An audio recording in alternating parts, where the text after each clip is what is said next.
नमस्कार, मैं हूं विवेक। और मैं हूँ सोनिया। हमारे इस खास विश्लेषण सत्र में आपका स्वागत है। सोचिए एक बहुत बड़ी और भारी सी ना सरकारी तिजोरी है जो दशकों से बंद पड़ी है और उस पे पूरा जंग लग चुका है।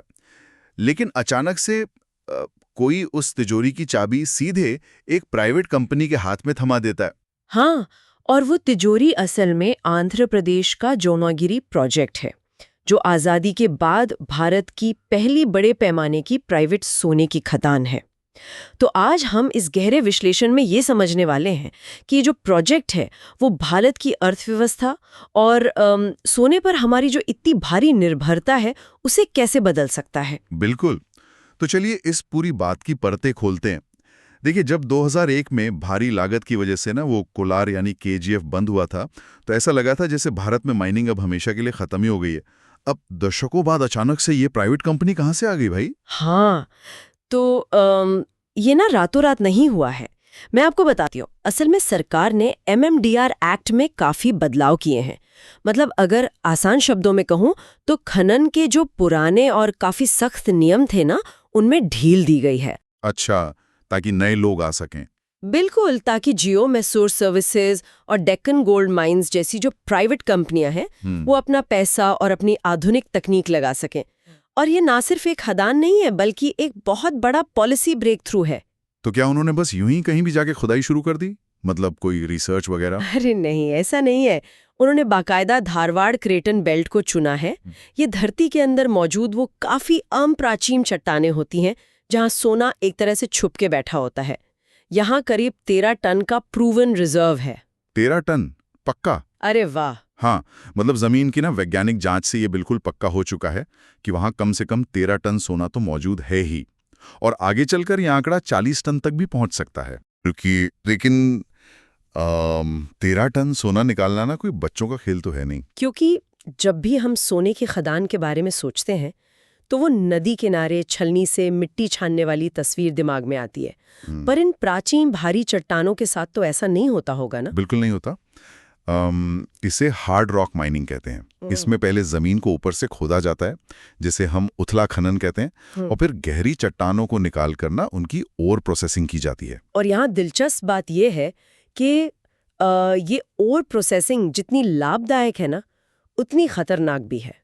खतरनाक कैसे? मतलब क्या होता है इसमें? देखिए, चट्टान के अंदर जो सोना होता है वो बहुत ही माइक्रोस्कोपिक लेवल पे फंसा होता है। तो उसे निकालने के लिए ना साइनाइड जैसे जहरीले रसायनों का इस्तेमाल होता है। साइनाइड? वो तो बहुत जहरीला होता है। हाँ बिल्कुल।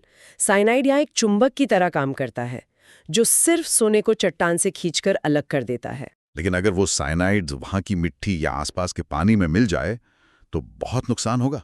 वही तो सबसे बड़ा डर है यहाँ। इससे टॉक्सिक वेस्ट और जल प्रदूषण या फिर भूमि क्षरण जैसे ना बहुत गंभीर पर्यावरणीय खतरे पैदा होते हैं। ये तो काफी रिस्की लग रहा है। और सिर्फ पर्यावरण ही नहीं, देखिए, खदान बनाने के लिए जब इतने बड़े पैमाने पर जमीन ली जाती है ना, तो स्थानीय लोगों के विस्थापन जैसी बड़ी सामाजिक चुनौतियां भी सामने आती हैं। तो इस सब का असल मतलब क्या है? मेरा मतलब है, हम इतना बड़ा रिस्क ले रहे हैं तो क्या इसका हमारी अर्थव्यवस्था पर कोई बहुत जादुई असर होने वाला है? क्योंकि देखिए, भारत में हर साल सोने की मांग करीब 700 से 800 टन है और हमारा अपना उत्पादन अभी 1 टन भी नहीं है। हाँ, और इसी वजह से हमें अपनी जरूरत का 99% सोना ना आयात करना पड़ता है, यानी हमें दूसरे देशों से खरीदना पड़ता है। सही बात है। और जब हम बाहर से इतना सारा सोना खरीदते हैं तो हमारा बहुत सारा पैसा देश से बाहर चला जाता है। अर्थशास्त्र की भाषा में इसे ट्रेड डेफिसिट कहते हैं, और इसी से हमारा रुपया कमजोर होता है। हाँ, और जो सोना हम खरीद कर लाते हैं वो सीधा हमारी तिजोरियों या बैंक के लॉकर में जाकर बंद हो जाता है। जी। अर्थव्यवस्था में वो पैसा घूमता ही नहीं है, जिसे अर्थशास्त्री डेड कैपिटल यानी अनुत्पादक निवेश कहते हैं। लेकिन मेरा यहाँ एक सवाल है। जी, पूछिए। देखिए, चीन और ऑस्ट्रेलिया जैसे देश ना हर साल 300 टन से ज्यादा सोना निकालते हैं, तो उनके मुकाबले जो सोनागिरी से निकलने वाला ये 1 या 2 टन सोना, क्या सच में भारत की कोई मदद करेगा या ये सिर्फ एक दिखावा भर है? आपका ये शक बिल्कुल जायज है। अगर हम शॉर्ट टर्म में देखें ना, तो 1 या 2 टन से कोई सीधा बड़ा असर तो नहीं होने वाला। हमारी आयात की जो समस्या है वो रातों रात खत्म नहीं होगी। हाँ, वही तो।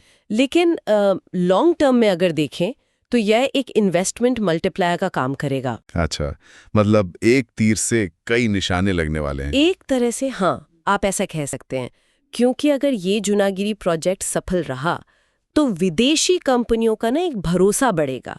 वो देखेंगे कि अच्छा, भारत में भी प्राइवेट माइनिंग मुमकिन है। और फिर और लोग आएंगे। बिल्कुल, इससे और ज्यादा निवेश आएगा, नए उद्योग लगेंगे और बड़े पैमाने पर रोजगार पैदा होंगे, और साथ ही आसपास के इलाकों में इंफ्रास्ट्रक्चर का भी विकास होगा। मतलब ये खदान अपने आप में एक मंजिल नहीं है, बल्कि बस एक शुरुआत भर है। लेकिन इस पूरी चर्चा ने ना मेरे दिमाग में एक गहरे विचार को जन्म दे दिया है। अच्छा, वो क्या? देखिए, अगर हमारी तिजोरी में रखा हुआ सोना हमारी अर्थव्यवस्था के विकास में कोई वास्तविक योगदान देता ही नहीं है, तो क्या सोने के प्रति हमारा ये जो गहरा सांस्कृतिक प्रेम है, वही कहीं हमारी सबसे बड़ी आर्थिक कमजोरी तो नहीं बन चुका है? ये ना सच में एक ऐसा सवाल है जिस पर गहराई से सोचने की जरूरत है। वाकई आपने सही कहा, ये काफी गहराई से सोचने वाली बात है। अभी के लिए बस इतना ही, अगले वीडियो में मिलते हैं।